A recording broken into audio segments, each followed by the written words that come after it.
Atsivuta square mi fukpan de jo fukpan o pa o kato pa fogba o gba la fonu ta mi hia na pepere afogba na de jo kankan arochi apamo mo ga te o ba square sro ta mi hia na pepere afo no polo mi da kona mi ga no primi nene o lele Atsivuta R.C basic square e ka chi ja ro gbagbodo square katan kuvio mo ko ta fa ka watan astron no no jilao ado PTA chairman America le sukonu ple assemblyman no o le kukudam na amada share individual share ike nu tete le nu ike watanu akpade yo nu yo ji eke ado suku ya be echimagano ofudan suku yo o da mana be le echi apododo anu gede glam cho yo pe agbalan sosronu eva we be nenye be de vi o gbona ba suku o me ha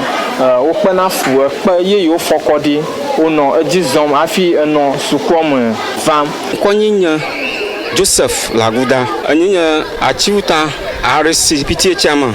alaba nanova jojom le miama sukwama enya ba nyatape apotore onyana ba ability ayika miama sukwa gban miwa conducte alaba wa ku sukwa gbona mi ke o ku sukwa gbona mi a awo nre share kaka zanre ko miwa liko ko chivare ka chiama ngare a mi va ko ba achivare mi ma suku ala gbegbe alaba mi dagbagba gare juama awo de viunu gba suku fia chima ko china ro order fo kwa fia gare achiama ta fi la fia mi kukura na jirudwa bana suku a anya na jo ple mi ajilawo e me amoto anya minister ple presidento aka fi la fia de viuna gba wa suku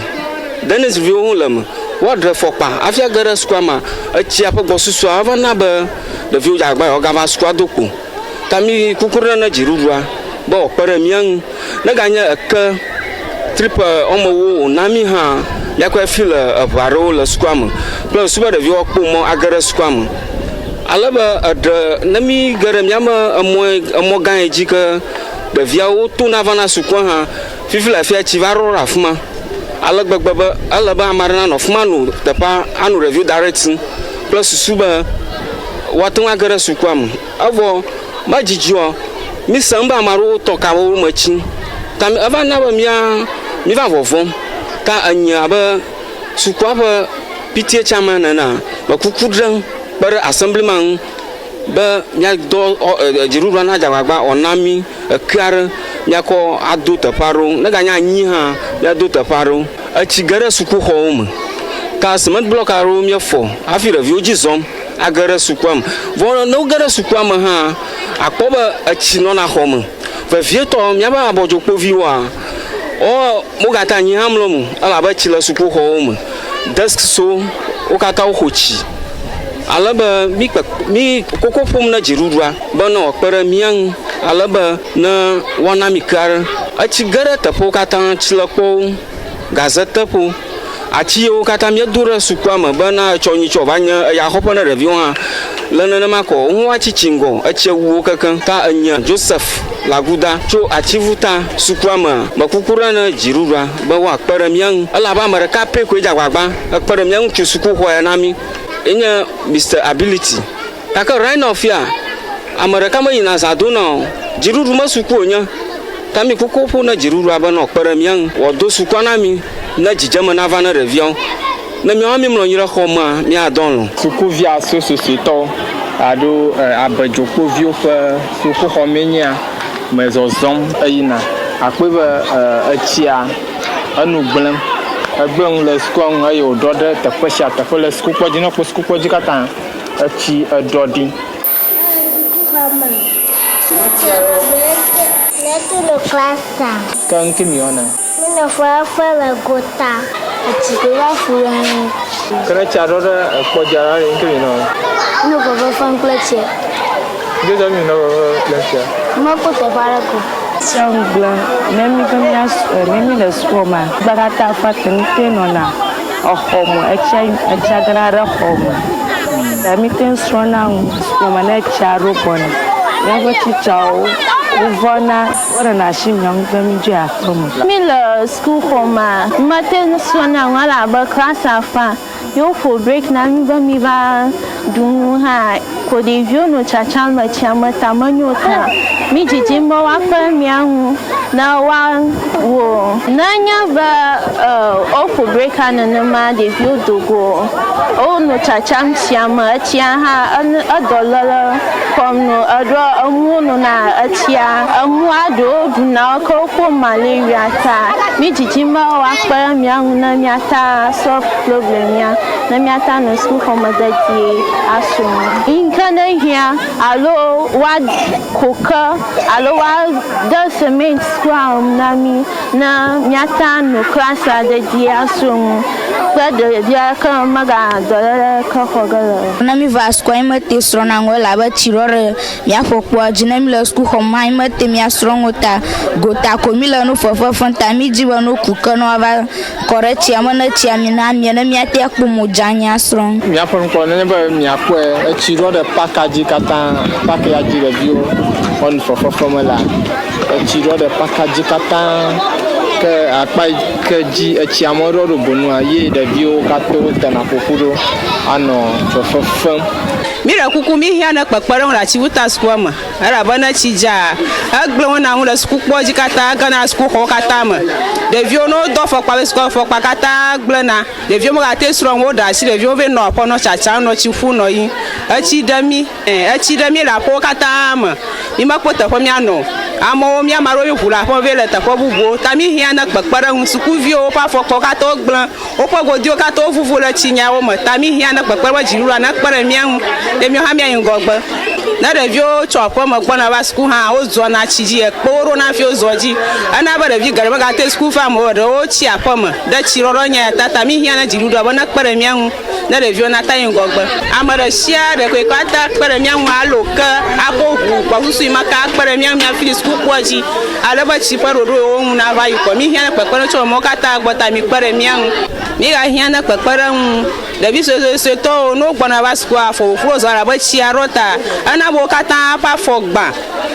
nyɔnuƒe wɔ fɔnuwo ke mi hiã ne kpekpe ɖe ɖeviwo gome mia katã tsitsiwo katã tso dzese va da asi na kedziviwo mi hiã ne kpekpe ɖe ŋu elanya etso dziɖuɖua gbɔ ame yi ke ko akpe ɖe mia ŋu ne ɖeviwo ƒe ŋgɔgbe yina nyoa mi hiã ne kpekpe mi ɖe kuku be mi kpe ɖe mi Atsivuta sukua mi fu kpem ɖeviwo fu kpem woƒe katã woƒe afɔ gbã afɔkpawo wogblẽ le afɔ nu ta mi hiã ne kpekpe ɖe ŋu afɔ gbã ne ɖeviwo kekeŋ eɖewo tsi aƒe me mogate wova sukua srɔ̃ ŋu ta mi hiã ne kpekpe ɖe ŋu. Etsia ne dzadzama ŋu gblẽ tso mia ŋuti tso sukua me katã to ne tsia me katã etsi gblẽ ŋu tso mia ŋuti miama afɔwo katã wogblẽ ye tsi me ne le aƒe me naɖo zikpui ɖe ne le xɔ me hã naɖo zikpui ɖe tsi me hafi anɔ anyi anɔ eŋuwo wɔ ne gadogo hã natso tsia ʋu hafi adogo ɖe kpɔ godo ta mi ɖe kuku ne kpekpe ɖe ŋu ne sukua hã yebia be ame miedzi be amewo ne na mieke yakɔ do sukua ne ɖeviwo nɔ kpɔ modzanyi asrɔ̃ ŋu. Akpameze mɔnukpɔkpɔ ya do gbe na edzoadza magblɔ be enye nye wona be Jonas Agbagba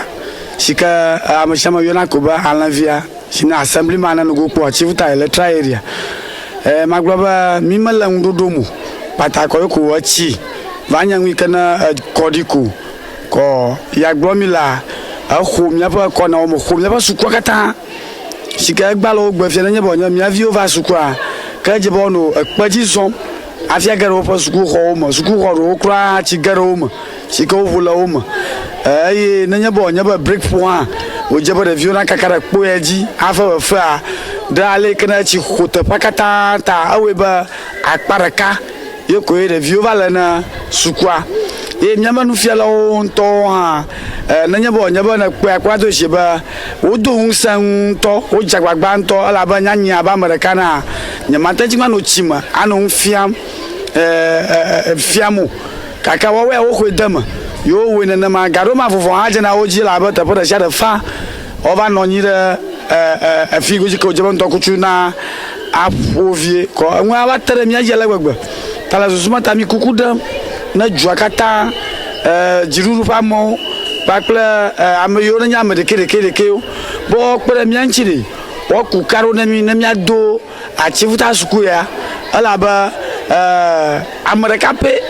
ye koe te ŋuti kpe ɖe mía ŋuti etsu sukuxɔ ya katã ne mi elo ŋuwo kɔ ɖe me na ya bon nyama na gere su ku fi la fi ko to shi computer lab an la miashi science lab an gere la miashi amarewe kaka yo va wol na ma ba achiva ku aje ba mia ade ku na jiru a kwa mereke de kero yo ka wa ma una tati ma kashi jino wa we na mi tabi ya na ka mi ya na ka ba mia ko do su ku lo su ba taroji wi kana maudo dinami bo do cho de via o ma mia akpa vie to ajiru pa mo no kpere mianchi no do Atsivuta basic school amanami no dem ya kata miaji mi avio mo kata jidam di o strong abale kana wala no because teacher o to over security no de via tema do to school ko ma buju ko agre toma kaka ajaba na o jona na ma teacher le o na fo buge ta susuma te over security de via o pom na de via dogo ina ajaba no monitor around on chi jon bana dogo no ile poji ma ja chon ba jogba fe ma ka wa joro mi aji ota mi pere mi no ni o nchi na mi ado Atsivuta sukwama le constituency ama enya Ketu South Municipal yika mi mama ubunato mama jifa gomashi nya so takpapa ma yilana ye mu ya jojo la fifi la fia ye mi ko se ba yo nya ba ento amero doni dani da joji adona lo gbo yo nya o se fia ko aro mi akpoko ko anana ko gana mi acho sukwa nto avono TV to oji